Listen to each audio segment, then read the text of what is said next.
everyone. I'm Sunny. I'm Rachel. And I'm Rox, and this is Literature on the Rocks. Book club. Book club. Oh my God. You faded out because you covered. You're like, oh. Okay, Ace Ventura.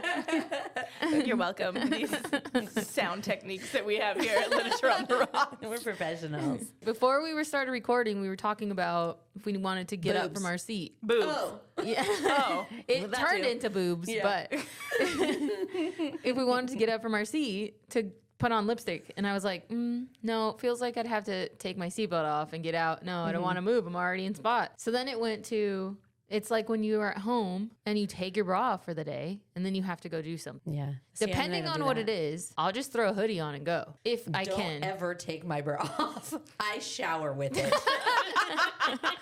Wow, learned so much today. That explains why you don't lotion your tots as frequently.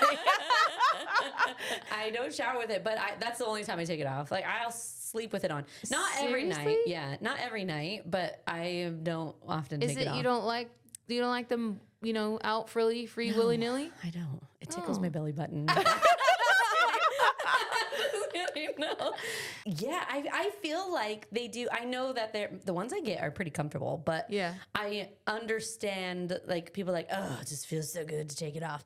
Maybe that's how I feel when I take off my bathing suit after you go yeah, and you're you're like all that. wet and Yeah, ugh, take that off. So I get that feeling, but I feel supported with them on. And I'm like, I feel like when I take them off, I'm like, oh, now my back is hurting more. I feel like, I don't know. interesting. I don't like the feeling of my The shirt rubbing loosey-goosey? either. Yeah. I'm like, Sexual tension. yeah. Interesting. Yeah. I do sleep with it off most nights, but if it's on, it doesn't bug me to sleep with it on either. You couldn't pay me to sleep in a bra.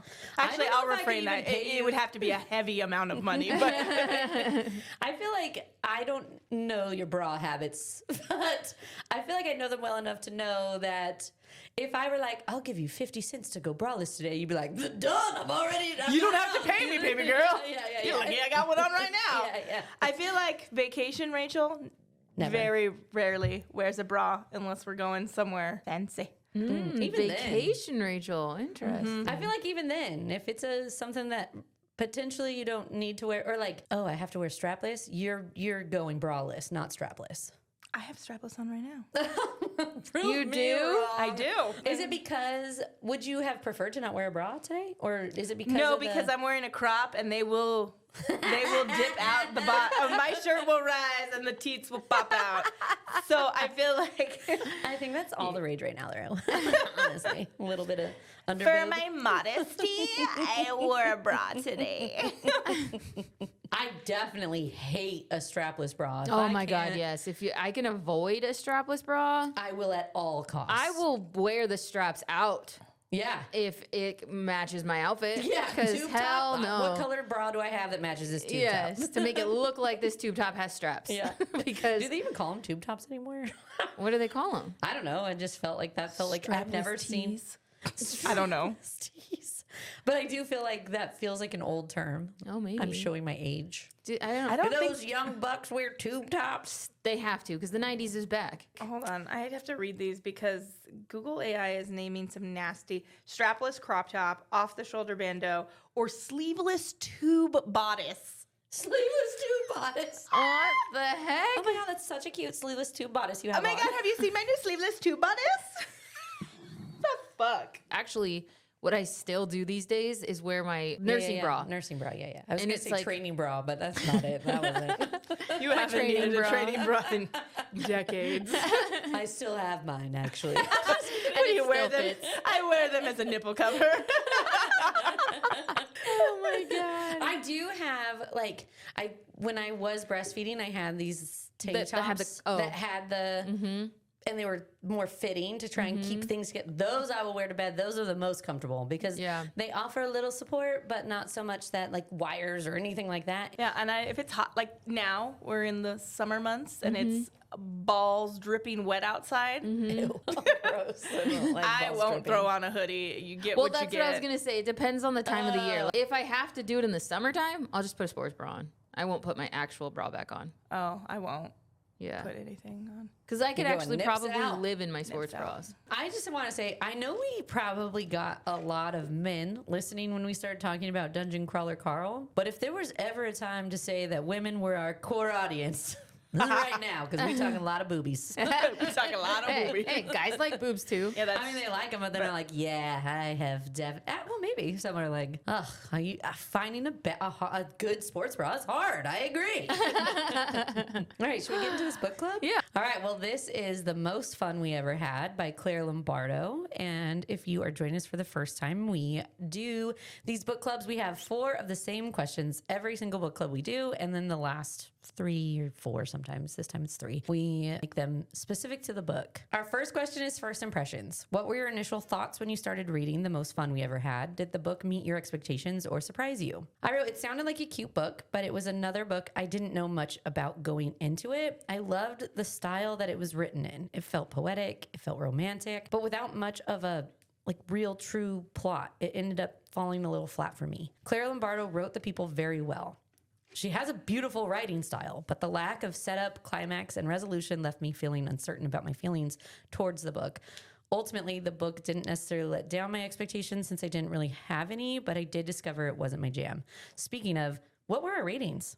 Oh. We got to do our ratings from last week. You are so right. Last week, we all rated The Most Fun We Ever Had 2. Okay. Oh, we did? Yeah, everybody rated it a 2. A straight 2, huh? All right. Straight doses. This was my pick, and I was looking to add some contemporary fiction to our TBR, and I think this book was beautifully written. I thought the book spanned a lot of hard topics while weaving in a love story. It did meet my expectations. I think I like this genre, and I don't think you two do. What is this genre? Contemporary fiction. It's not a hard, But we've read... start, middle, finish, which I guess this it kind of picks up in the middle of everyone's life. It's more about like a story about lives rather than like a hard, like a thriller or something where there's like a distinct we have rising read- action, climax, falling action. Yeah, I definitely think that I'm not a big... It needs a little bit of a plot. I think what this one did, what made this one not something I loved, was how long it was. Because the writing style was really beautiful.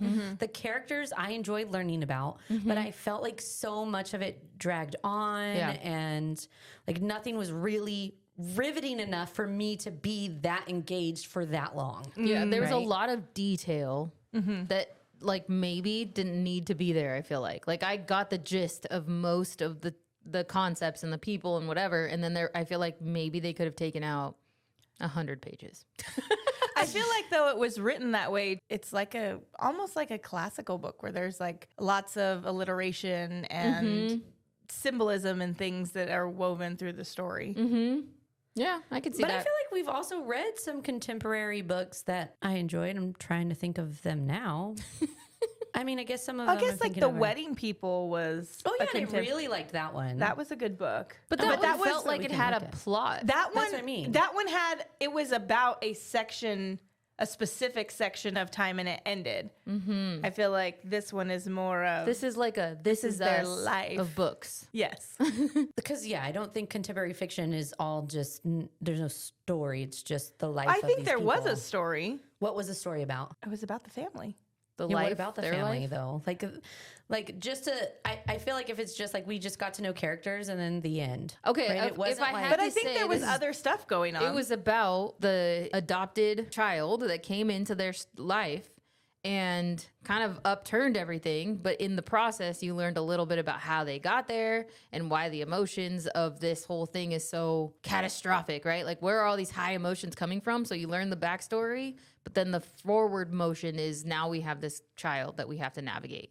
That's kind if I had to like really pick like a plot, that would probably be it. yeah, I agree. But I mean, I think that's a part of the story, right? Because Grace, I don't think, is affected by it at all until he shows up at the very end at her place. So, like, her story doesn't have anything to do with Jonah. I think if someone were like, what's that book about? I'm like, well, it's about this boy who shows up in this family's life from their past and how they deal with it. I don't think that's how I would describe what the book is about. I think, bottom line, it's about a family and their life. There's things that happen and stories that you hear about, but it's not like this is the story. It's just very general, which similar to that's what friends are for, right? Like, it wasn't like there's one story that this book is about. It's about all these different pieces of this person's life. And I do think when I'm reading a book, if I'm gonna be like, oh my God, it's a page turner, it's gotta have something to keep me going, right? Like, what is the story that I'm reading? Otherwise, I'm just listening to what's going on with the Kardashians, right? Like, I think that's the difference with this book. It is just written to be a story. It's Yeah. not written to have a climactic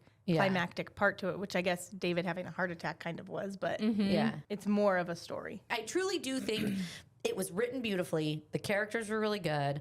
It was just too long to have me stay interested in it the whole time. Yeah, because it was like the same 20 way I feel hours about long. like, yeah, exactly. The same way I feel about like watching Keeping Up with the Kardashians, or even I love Love Island, but there are still episodes where I'm like, ugh, I don't care about this anymore. Like, this is not interesting me. Okay, so, well, and it's, I said, I don't really remember what my initial thoughts were when I started reading this book. If I remember correctly, it started off slow because for some reason I could not remember how I felt reading this book at all.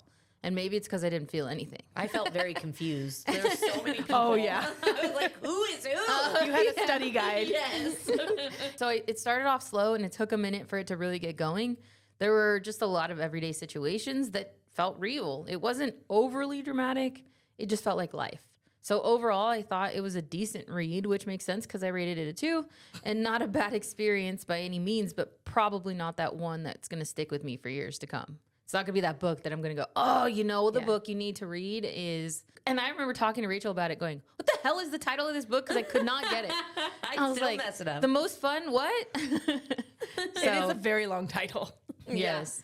And I keep wanting to call it The Best Time We Ever Had. And it's not that, you guys. Yeah. Unresolved questions. Were there any plot points or character arcs that you felt were left unresolved or could have been explored further? So buckle up because Oh, I have man. a big one. Okay. Oh, all right. As a former foster parent, I can say there are some glaringly large plot holes when it comes to Jonah and how he was able to seamlessly return to his bio family.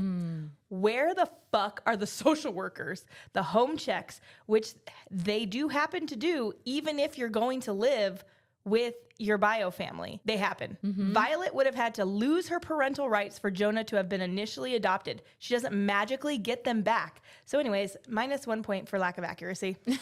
And they really just like pass him off wherever they feel like they want to pass him off That's to. actually really that great points. absolutely cannot happen. Yeah. And then And there's then no... he gets arrested twice and nobody comes and like... Somebody, there would have been social workers that got contacted because as soon as he got arrested, it would have shown he was a ward of the state. And so it just, Nobody came to check in on him. it was unfathomable to me that that was his life.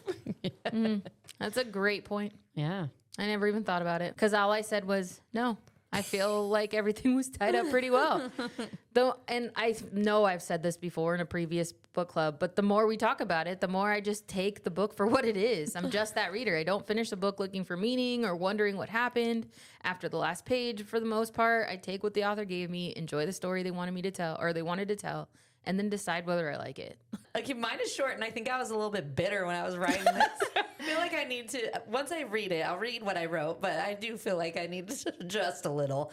But I said, well, we know how I feel about the plot points.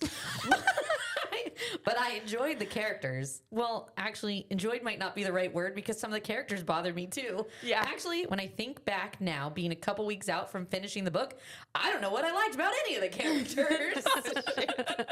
I did struggle to remember. I think that truly the fact that there were so many characters, it was really long. It wasn't like really taking my attention. I think I struggled to even remember what the book is about in general. And so, yeah, there's a lot of unresolved questions, but not because the book didn't address them. I just don't know what it was about or how to even answer it. I feel the way you feel about all the characters is how I felt about the mothers.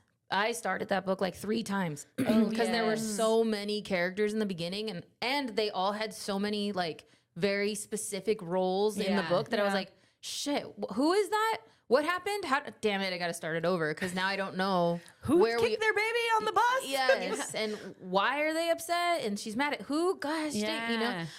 So I can see you feeling because there were so many people in this book. Yes, yeah. And I feel like because they were all sisters, some of them were similar. Like the only one I knew for sure right out the gate was Grace because she was so much younger and her life was very different. Whereas everyone else was kind of being yes, they were experiencing different things. And Wendy. Wendy, The oldest. Wendy. Yeah.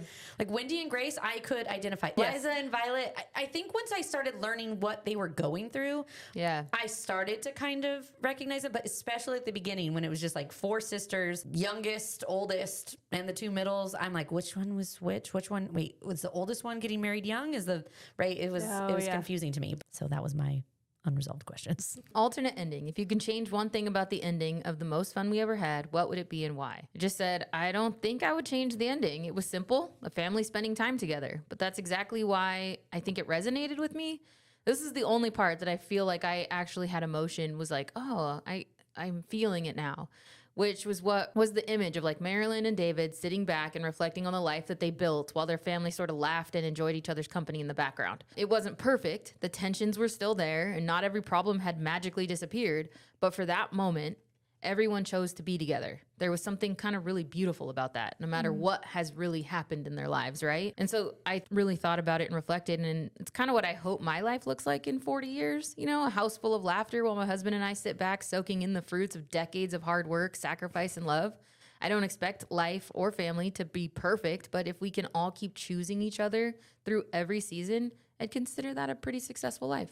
So that was the part that kind of really stuck with me. I must have answered this one on the same day as the unresolved. Okay, got it. You're still angry. Without there being a strong plot, I don't know that there's much to change. Okay, we get it, Sonny. God. No, but I think maybe 10 years later, maybe the dad now passed away, and how is everyone coping? Or maybe the alternate ending is that he did pass away after his heart attack, and how does everyone deal with it? He almost seems like the glue that holds them all together. So exploring what the family dynamic looks like without him might have added some interest. Don't get me wrong. I think I would have sobbed uncontrollably if he had actually died, but it would make for, well, I guess just a sad book. I had a hard time choosing a different ending. I think this book wrapped up all the different parts of the story, and I like that the family finally all came together and were enjoying each other's company in that last moment. And I even liked that random boy Ben was there with Grace. Oh, yeah, that he showed up and was like, hey, Yeah. girl. Yeah. And even the fuck face with the saddies, he came back. The saddies. Depression. She called depression saddies. I was like, what the hell is saddies? Depression. Makes sense. Oh my gosh. Adaptation dreams. If the most fun we ever had were to be adapted into a movie or TV series, who would you cast in the main roles? I just did the 4 sisters, Wendy, Violet, Liza, and Grace. I also did Mom and Dad. I did all of them. Wait, hold on. Like Marilyn, David, Wendy, Violet, Liza, Grace, and Jonah. I also casted them older. I wasn't casting anyone as children. And correct. I did the Oh same. yeah, did the older and CGI them to kids. No. Okay. Okay. All right. So for Wendy, I did Catherine Hahn. Okay. Oh, no, I did not picture her as Wendy. I did Kate Hudson. Wendy, I did Rose Byrne. Oh, I'm not mad at that. But I thought they said all of the sisters except for Grace had lighter colored hair. Oh, I did them all. Oh, I guess Because- you dye her hair. No, I didn't. No, I didn't. Because he's like makes it a point to say when Grace was born, she You had can dye her dark hair. hair. Like can dye me. it. Okay, whatever. Yeah, dyed hair. My least favorite is Catherine for Wendy. Okay, and my least favorite is Hudson. Okay. So, I think Rose Byrne. Is the Rose winner. Byrne. Okay, Violet. I did Carrie Coon. Okay. Okay. I picked Okay. Michelle Williams. I think it has a very similar vibe to her. I did Rachel McAdams. Ah. I know her. She looks too nice. Yeah, And Violet's a Violet real is not. angry, sour bitch. I do like Rachel McAdams, What's her though. face in God dang it, what's the movie? I know, she's Mean Girl. She's Mean Girl. Yeah, but she's like fake mean girl, whereas Violet is true bitch. Yeah. I'm gonna go with I think I like Michelle Williams. Okay, for Liza, I picked Kristen Milioti. I do not know this person. I did Elizabeth Olsen. Me too. Oh. I did Elizabeth Olsen for Liza. Well, there you go. Winner, winner. Chicken dinner. Okay, for Grace, I did Lily Reinhart. I did Rachel Zegler. Daisy Edgar Jones. The only thing about Rachel Zegler is she looks a different nationality from all of the others. I can see that. Yeah. All right. I think I'm going to go Daisy Edgar Jones. Okay. So for Maryland, I did Julianne Moore. I was going between Laura Linney and Julianne Moore. So I would say let's just do Julianne because I was on the fence about her. What do you pick? But what are your thoughts between I the don't two? care. I didn't pick anyone. No, I know. No, so you but- get to decide. Oh, sure. Yeah, Julianne Moore. Okay. And David? I did Kyle Chandler. Oh, I almost picked Kyle Chandler. I did Christian Bale. I'll pick Kyle Chandler. Okay. Okay. And then Jonah? Jonah is Kit Connor. Mind you, you got to dice Why her is he so buff? Yeah, he's like the buffest man I've ever seen in my life. down for a minute. to love me. Yeah. Why would you accept me, Violet? That would explain why she was scared when her younger boys started yelling. They were scared he fucking Hulk smashed them into the floor. The beauty of this casting is that this is him. That's funny.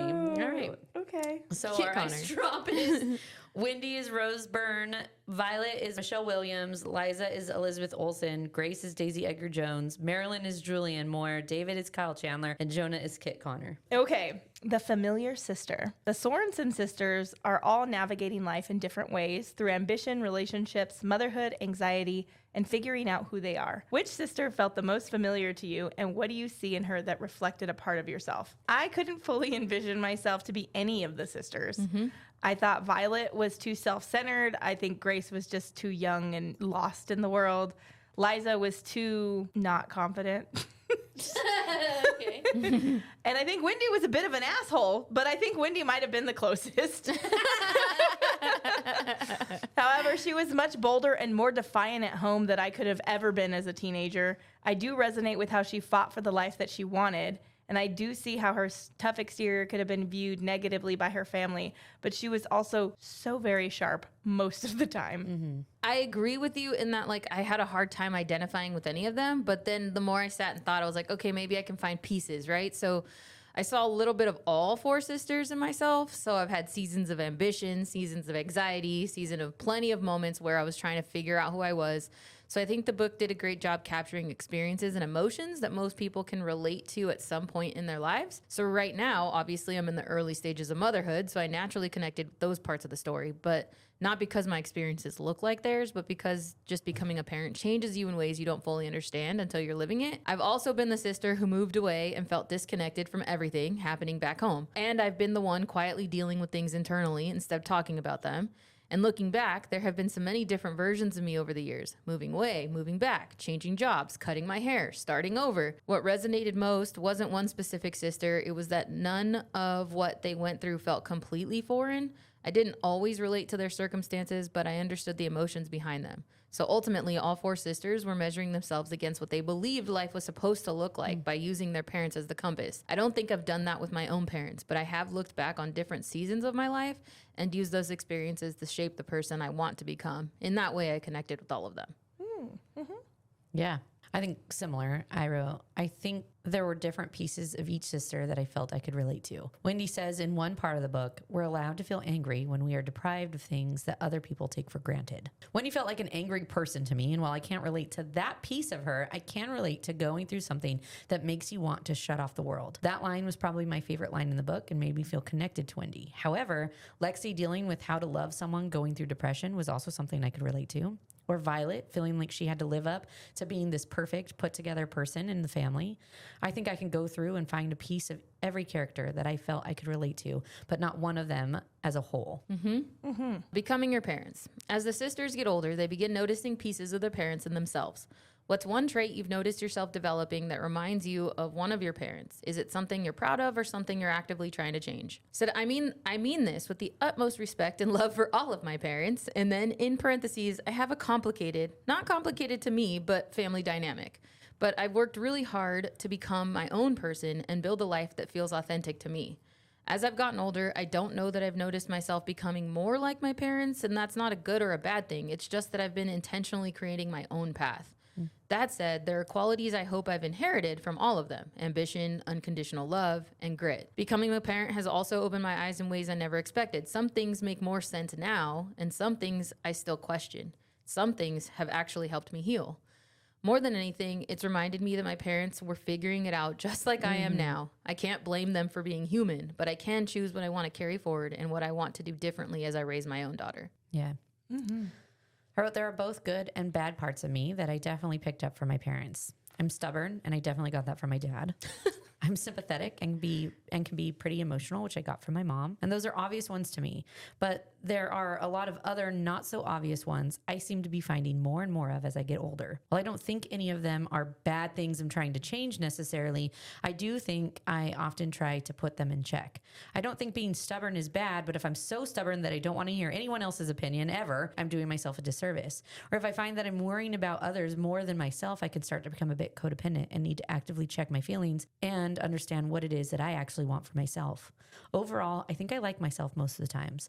There are always things I'd like to work on or be better at, but I'm thankful for the characteristics my parents have given me, and even more thankful that I can understand them and tweak them to be better as I go on. I think a big trait I've taken from my mom is taking the lead and doing what needs to be done. My mom is very strong, independent, and before my dad passed, she ran the household, worked a full-time job, and make sure all of us were taken care of, even though she had a partner at home. So I have taken that independent mindset, and as a young adult, I was very much independent. I don't need a man. That's nice that you're here, but great. I will say that since I've had 3 kids, I do rely heavily on my husband, and he's a great partner and really does help balance the household workload. So it's just a matter of me relenting to give him a piece of the workload instead of trying to shoulder it all. Yeah. It's so funny because I did think a little bit about in this question, like the whole nature versus nurture thing, because I feel like I have so much of a like blend of all of it, right? Like I have my actual parents who, you know, gave my blood and my genes, but then I have a parent who is not blood, but also heavily influenced my life. Right. And so it's like this, when I think about this, I'm like, oh, I've got, I think, stuff from all of them. Even just the person that I've been around my whole life has influenced me as a person. So it was an interesting thought process that I had to go through. Yeah, this one was, I think, one of my favorite ones to answer because it did make me pause and like self-reflect. And at first I was like, yeah, I got some shit from my parents. And then as I started thinking about it, I'm like, actually, no, they're like parts of me that I really like. I'm not exactly like them, but I definitely have those qualities and I've learned how to maneuver them to be something that I enjoy about myself. Yeah. The last question is the role you never chose. Throughout the novel, each Sorenson sister falls into a family role that follows her well into adulthood, even when it no longer fits. If your family had to describe your role in 3 words, what would they say? And is that still who you are today? I'm like, it's funny. As I sit here and think about this, I think of some pretty negative words my family would put on me. Jesus.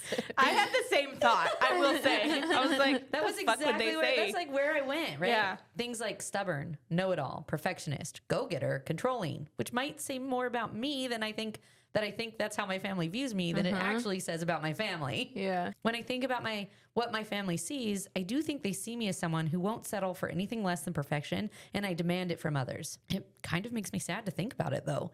So I decided to ask them instead. My brother said compassionate, driven, and loving. And my mom said happiness, loyal, and adventurous. Both way more positive than any word I actually came up with. So honestly, I think I am all of these things, and maybe my words are a little more harsh than what they think I actually am. But I think all of these are pieces of me, and it was very reassuring and felt good to hear what they actually thought, besides what my own thoughts were about what they thought about me. My dad doesn't text and would probably laugh at me for asking, so I didn't even try. I used chat a little bit because I was coming up with some pretty gnarly things. So I came up with protective, reliable, and opinionated. Know-it-all did cross my mind. But I think this has changed in different ways over the years. I don't think I have the same relationship with my siblings as I did when I was younger. I still love my family. I have put more focus to build, protect, and foster the family that I've created. And I think we're all relearning how to be in each other's lives now as adults. Yeah. I thought about this question more than any of the others. I started writing it, deleted everything, walked away, and then came back to it because I genuinely struggled. And it wasn't necessarily because I was afraid of the words, but it was like I really could not put myself in their shoes to think about like how they thought of me. Part of what makes it difficult is that I have a really different family dynamic to consider. And my role probably looks different depending on which side of the family we're asking. So the more I thought about it, though, I realized I think my role is being a bridge. And I'll get into my 3 words in a second, but I have an older brother who's 8 years older than me. Growing up, that age gap felt huge, and we didn't have much in common. As adult, that gap has disappeared and we genuinely enjoy spending time together. At least I think he would agree to that. On the other end, I have much younger siblings who are in completely different stages of their lives, but I still trying to find ways to connect with them by asking about what's going on in their world. And then there are the siblings who are closer to my age, each with very different personalities, and our relationships are very different. So no matter who it is, I find myself trying to build connections instead of choosing sides. I don't enjoy conflict, especially within my family, and I genuinely like understanding people and finding common ground with them, which is probably why I ended up in a career in HR. If I had to describe my role in 3 words, I would probably say bridge, adaptable, and silly. I like being someone who can connect with everyone, even when we're all in different seasons of life. So now whether my siblings would agree with me, that way is probably a different conversation. Yeah, right. Which, by the way, after he told me these nice 3 words, my brother also said, actually, as your brother, I would describe you as annoying. Of course he would. Kind of a pussy. A big crybaby. My big sister. And overbearing from time to time. You know what? I'm going to ask my younger siblings and we'll see what they say. Okay, so I asked my younger siblings, my youngest brother. First, he said he had to lock in, but then he came up with ambitious, confident, and resilient, which I thought was really sweet. And then my youngest sister came in with funny, determined, and caring. Oh, look at these two. That's not what I thought. Nice. Just cry. Yes. Okay, so now that we've fully discussed I know this book, how are we feeling about our ratings? I really think that her writing style, like then the poeticness of it, is what keeps me at a 2. But if she wasn't as good of a writer, it wouldn't be. It would go to a 1. I kind of agree with that. Like the writing was really good. Mm-hmm. And there were moments, like good moments of the story. So I can't say that it was a terrible book. It was a good book. So I'd keep it as a 2. Okay. Keeping it. I'm going to keep a 2 as well because of the glaring plot holes. Yeah, you almost sold me on a 1, honestly. You know what? Those were valid points that I hadn't even considered. So it really did. It was bugging me the whole time I was reading. I was like, where are the authorities? Where are the authorities? All right, well, that's a wrap on this episode of Literature on the Rocks. We close the book on the Sorenson family and all of the love, resentment, forgiveness, and beautifully complicated moments that came with them. Next week, we're diving into Rock, Paper, Scissors by Alice Feeney. If you think communication is hard after this family, just wait. Make sure you're subscribed because we're here for you every Wednesday. Yes, if this episode made you reflect on your own family, the traditions you've carried on, the ones you've left behind, or the life you're creating for the people you love, take a second to rate and review the podcast. It helps us keep having the kinds of conversations that remind us that life is beautiful. Mm-hmm. If this book proved anything, it's that no family has it all figured out, and honestly, that's what makes them interesting. Thanks for joining us for the most fun we ever had. Follow @Lit on the Rocks Pod or visit literatureontherocks.com. Until next time, may your people drive you just crazy enough to give you a good story and your cocktails strong enough to deal with them. Cheers! Toodaloo! Bye!